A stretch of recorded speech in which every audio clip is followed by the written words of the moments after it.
Mon fils, si tu reçois mes paroles et que tu caches par-devers toi mes commandements, alors tu comprendras la crainte de l'Éternel et tu trouveras la connaissance de Dieu. Proverbe 2, 1, 5. La Bible est un très gros livre, elle parle de beaucoup de choses. Le texte se présente comme les paroles de Dieu. Il nous aime et il veut donc enseigner ce qui est vrai et utile pour chacun. Sa lecture peut paraître compliquée, d'où ces quelques conseils d'approche. Remercions Dieu d'abord de vouloir nous parler, demandons-lui d'ouvrir nos yeux pour voir les merveilles qui sont dans sa parole. Psaume 119, 18. Lisons lentement, attentivement.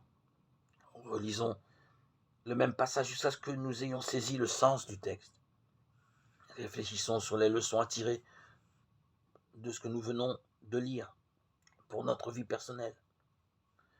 Mettons la parole en pratique et ne nous contentons pas de l'écouter. Jacques 1, 22.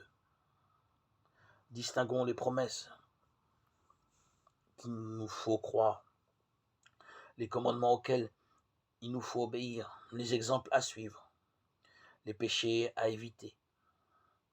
Notons ce que nous apprenons par-dessus tout, recherchons ce qui est dit de Jésus Christ. Il est le sujet principal, le centre de la Bible. Lire la parole de Dieu, c'est avoir conscience que lui nous parle. Il nous fait éprouver sa grandeur et sa sainteté et nous place concrètement en présence de notre Père.